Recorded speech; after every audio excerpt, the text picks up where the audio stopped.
Hello नमस्कार साथियों, मैं अजय कुमार आप सभी का नर्सिंग एज के यूट्यूब चैनल पर बहुत बहुत स्वागत और अभिनंदन करता हूं। आज अपन एक स्पेसिफिक टॉपिक जिसे आप बेड सोर के नाम से जानकर चलेंगे या फिर डेक्यूबाइटिक अल्सर के नाम से जानकर चलने वाले हैं, उसके बारे में डिस्कस करते हैं। जी हाँ, बेड सोर। बेड सोर या इसी को अपन प्रेशर अल्सर बोलकर चलते हैं, या सर इसी का एक और नाम जो बार बार पूछा जाता है, डेक्यूबाइटिक अल्सर। ये सारी चीजें एक ही है। डेक्यूबाइटिक अल्सर की जब जब बात आती है तो सबसे पहले अपन बात करेंगे इसकी डेफिनेशन की। यदि डेफिनेशन की बात करें,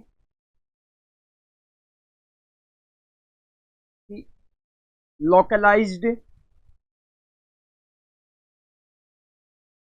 necrosis और ulceration of the body tissue। यदि किसी एक लोकल, एक पर्टिकुलर जगह पर नेक्रोसिस की समस्या देखने को मिली है, नेक्रोसिस का मतलब परमानेंट सेल डेथ। यदि आपको नेक्रोसिस का मतलब पूछा जाए, नेक्रोसिस का आपको मतलब पूछा जाए तो बताकर चलें, परमानेंट सेल डेथ। नेक्रोसिस को क्या बोलकर चलते हैं? परमानेंट सेल डेथ के नाम से जाना जाता है। ये समस्या क्या कहलाने वाली है? Body tissue is known as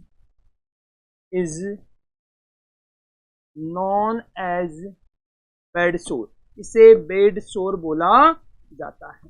फिर बात आती है, सर बेड सोर कहाँ कहाँ होगा?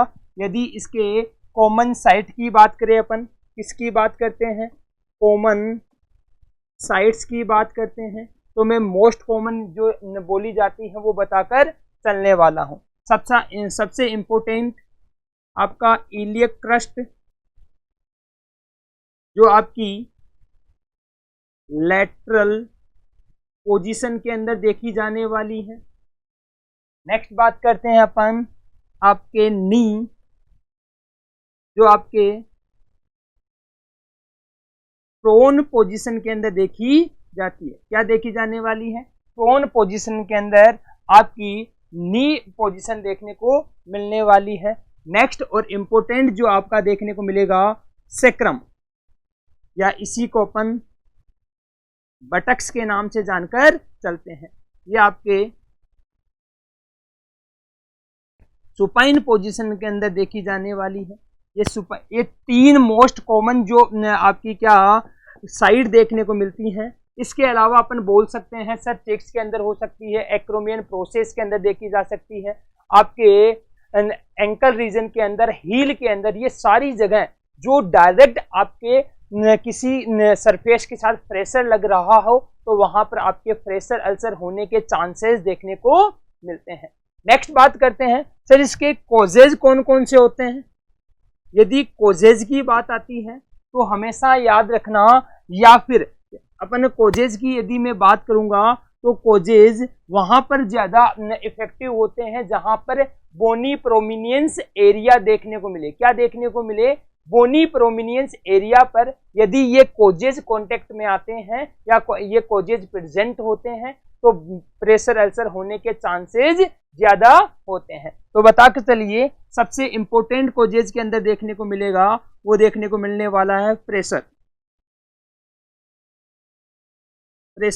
यदि लॉन्ग टाइम तक एक पर्टिकुलर बोनी प्रोमिनियंस एरिया पर बहुत लंबे समय तक प्रेशर लग रहा है तो वहां की सेल्स डैमेज होना स्टार्ट हो जाएगी, क्योंकि एक जगह यदि अपन प्रेशर अप्लाई करेंगे तो वहां इस्चीमिया देखने को मिलेगा। वहां इस्चीमिया देखने को मिलेगा तो ये कंडीशन आगे लीड कर नेक्रोसिस कोज करने वाली है। नेक्स्ट बात करते हैं फिर फ्रिक्शन। इसके बाद आपको मॉइस्चर देखने को मिलेगा और मॉइस्चर के बाद शियर।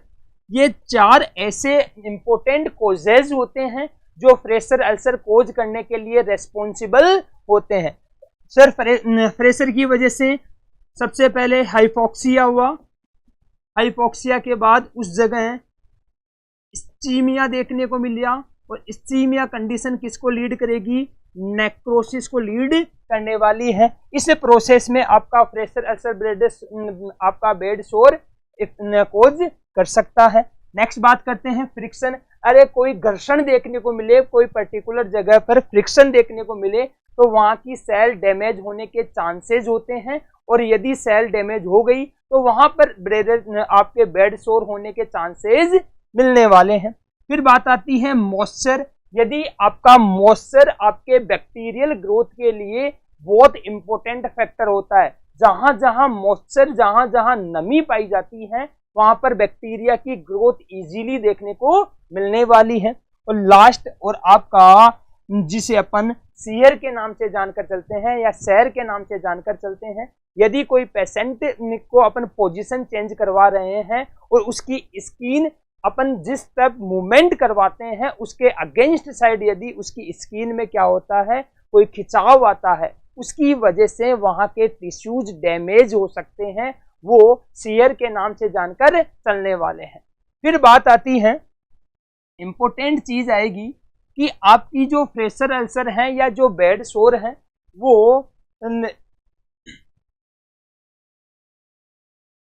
इसके स्पेसिफिक 4 स्टेज देखी जाती हैं। आपकी क्या देखी जाने वाली है, सर प्रेशर अल्सर की स्टेजेस की बात मैं करता हूं तो स्पेसिफिक 4 स्टेज यहां पर देखी जाती है। क्या देखी जाने वाली है, 4 स्टेजेस यहां देखी जाने वाली है। जब 4 स्टेजेस की बात करें तो सबसे पहले और सबसे इंपॉर्टेंट आपको पता होना चाहिए स्टेज फर्स्ट। स्टेज फर्स्ट के दौरान आपको ओनली और ओनली, यदि आपको स्टेज फर्स्ट की बात करते हैं तो यहां पर आपकी ओनली एपिडर्मिस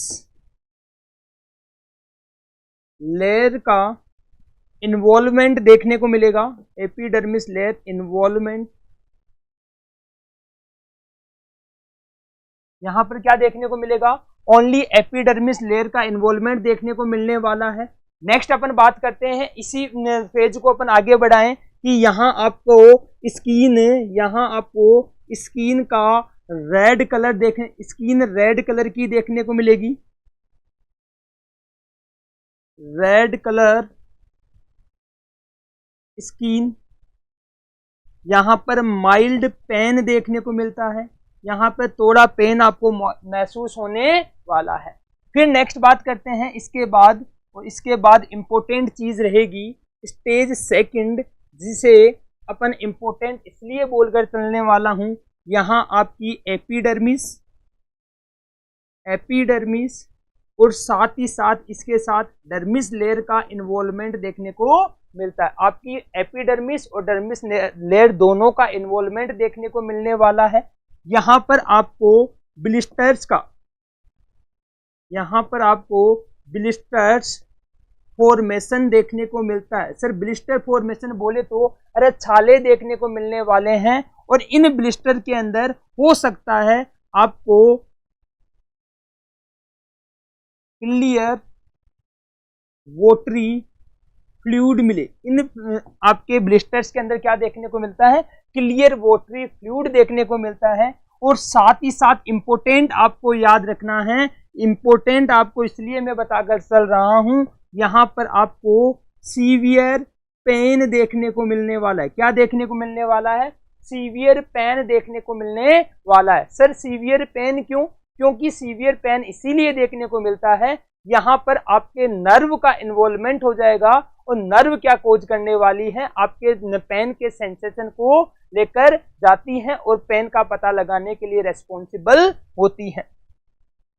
नेक्स्ट बात करते हैं अपन स्टेज थर्ड की।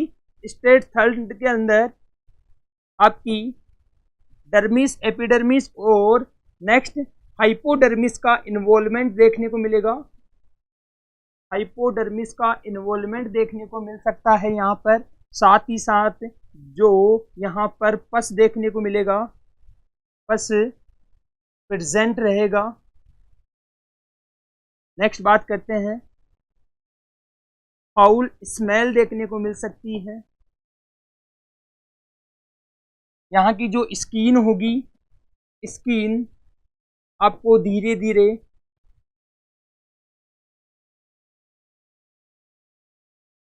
ब्लैक कलर की देखने को मिलने वाली है। कैसी मिलने वाली है स्किन? ब्लैक कलर की देखने को मिलने वाली है। लास्ट और फाइनल स्टेज जहां अपन ये बोलेंगे, ऑल स्किन लेयर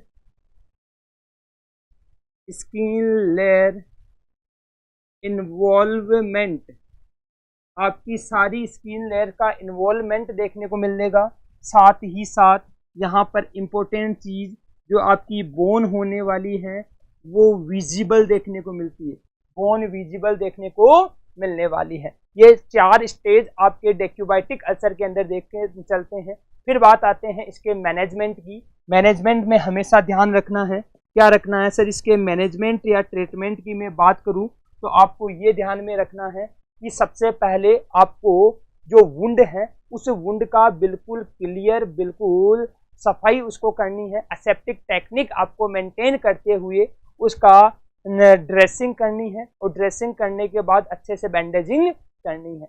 नेक्स्ट बात करते हैं कि आपका यदि वुंड ज़्यादा ब्लिस्टर फॉर्म हो चुके हैं, यदि ज़्यादा नेक्रोसिस की समस्या देखने को मिली है तो यहाँ अपन एंटीबायोटिक्स यूज करेंगे। एंटीबायोटिक्स के साथ अपने को pain killer, analgesic drugs use करनी होती है और डायरेक्ट आपका जहाँ वुंड है वहाँ इंसुलिन का इंजेक्शन या फिर इंसुलिन अपन एडमिनिस्टर करेंगे, क्योंकि इंसुलिन आपके हीलिंग को बढ़ाता है। और एक स्पेसिफिक जो ट्रीटमेंट देखने को मिलता है, जहां वुंड है उस वुंड के ऊपर डायरेक्टली आपको ऑक्सीजन प्रोवाइड करनी होती है। ये सारी की सारी सेल के मेटाबॉलिज्म को बढ़ाएगी और आपके हीलिंग पावर को बढ़ाने वाली है।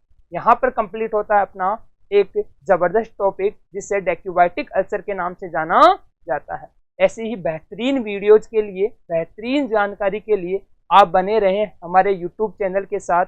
आप सभी का तहे दिल से धन्यवाद। Thank you so much.